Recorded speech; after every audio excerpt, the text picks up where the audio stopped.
Assalomu alaykum va rahmatullohi va barakatuh. Muhtaram jamoat muslimin, ko'pchilikda savol tug'ilyapti. Bu o'zi kanal nima haqida? Nimalarni rasmga olasiz, nimalarni videoga olasiz deb. Endi men ko'p gapiribman, qisqa qilib ko'rsatib o'taman. Tushungan tushunadi. Bizning kanalimiz asosan baliq ov haqida. Baliqqa qanday yem tayyorlash kerak? Qanday hurey tayyorlash kerak? Qaysi paytda tutish kerak? Qanaqa paytda borish kerak? Qanday dam olish kerak? Mana o'zingizlar ko'ryapsizlar, bizning buni qarmoqlarimiz. Buni tushungan sira tushunadi. Bizning kanal umuman baliq oviga qiziqqanlar uchun mo'ljallangan. Mana baliq oviga qiziqqanlar bo'lsa marhamat qilsin, ko'ringlar, tomosha qilinglar. Qachon baliq oviga borsak, videolarga olib sizlarga qo'yib boramiz. Yana bir bor assalomu alaykum va rahmatullohi va barakatuh. Muhtaram jamoat muslimin. Shu yer biz mana baliqqa yem hurey tayyorlaydigan joyimiz. O'zimcha men laboratoriya deb qo'yaman. Sizlarni tanishtirmoqchiman. Mana bu kepay, mana oddiy tashkent kepay, yaxshisini maydasini olasizlar. Bu mana soyani maydasi. Protein ko'p nihoyatda, bu nihoyatda yaxshi narsa baliqqa.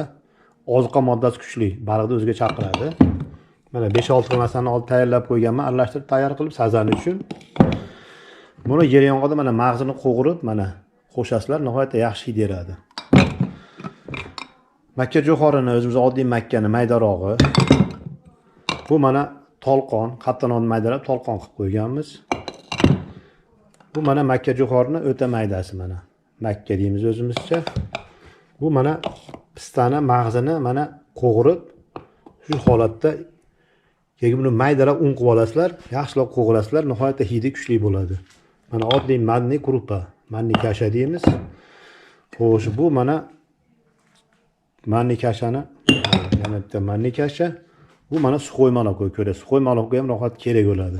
Buni endi mana ertagaligi tayyorgarlik ko'rib tayyorlayotgandim. Xo'sh, bu ham mana makkani maydasi qo'g'irilgani. Uni ham men qo'g'irib qo'yganman. Bu mana pechenye, nihoyatda ko'pchilikda qimmat 25 ml pechenyeni maydalab ko'fimlikada mana qilib tayyorlab qo'yganman mana. 15 mingdan ham pechenye bor, lekin buni agar qo'shsanglar qimmatini ichida vanilin hamma yo'g'i bor, suxoy molokosi bo'ladi. Endi puldan ozgina qizg'anmasanglar, baliq tutishga endi sal imkon oshadi. Xo'sh, bu mana Rossiyadan kelgan 1 kilolik sazanni yem xo'ragi bo'ladi paketda, shuni to'kib qo'yganman. Hidi nihoyatda yaxshi, Rossiyadan kelgan. Xo'sh, mana chesnoyni maydasi o'rtoqlar, mana tayyor baqqollarda bo'ladi. Chesnoyni quritib, maydalab mana tayyor qo'shasizlar, hidi nihoyatda kuchli, parashoy holatda. Buni opsyanka mana Gerkules deymiz, shuni olib turib mana qo'g'irib, buni ham qo'g'irib ishlatish kerak. Qo'g'irib tayyor qilsanglar, hidi kuchli bo'ladi. Xo'sh, mana vanilin. Bu mana qizil rang, sariq svet, oranjoviy. Bu zangori svet, nihoyatda zangori svet. Bu agar oqamurga yem tayyorlaganda zangoriga bo'ysanglar, nihoyatda endi yaxshi. Har qalay ko'katga o'xshab turadi. Mana pistani qo'g'irib, mag'zini maydalab, mana parashoy holatda kiygizib olganman, ko'rasizlar. Tayyor qo'shgan hidi nihoyatda kuchli. Bu Rossiyadan kelgan mana ananas, mandarinlarning hidi. Rossiyskiy pochkada bo'ladi, bankaga to'kib qo'yganman, nihoyatda hidi kuchli buni ham. Xo'sh, mana karissa deyiladi, dolchin. Ozgina qo'shasiz, hidi rosa kuchli. Dolchin deyiladi o'zbekchasiga, karissa ruschasiga deyiladi. Mana shokolad.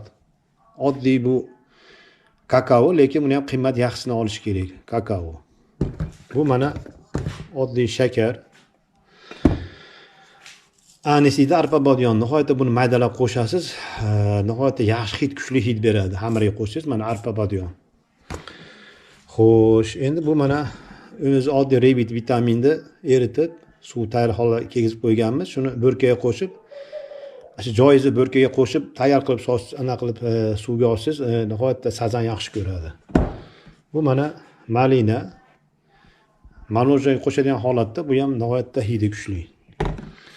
Ukropni barkini maydasi mana oqamurga yem tayyorlaganda qo'shsangiz, mana oqamur yaxshi ko'radi, ukropni barki. Bu rebit mana qulupnayni hid beradigan mana suyuq holatda bo'ladi. O'rtalar mana limonli kislota, bu ham kerak bo'lib qoladi mana. Xullas o'rtalar mana biz mashida baliqqa yem xo'rak tayyorlaymiz. Afsala qilamiz. Endi afsala qilsangiz baliq ilinish foizi ko'payadi. Nihoyat afsala qilish kerak. Sizlar bilan xayrlashib qolaman. Sizlarga uzoq umr, sihat, salomatlik tilayman. Assalomu alaykum va rahmatulloh va barakatuh.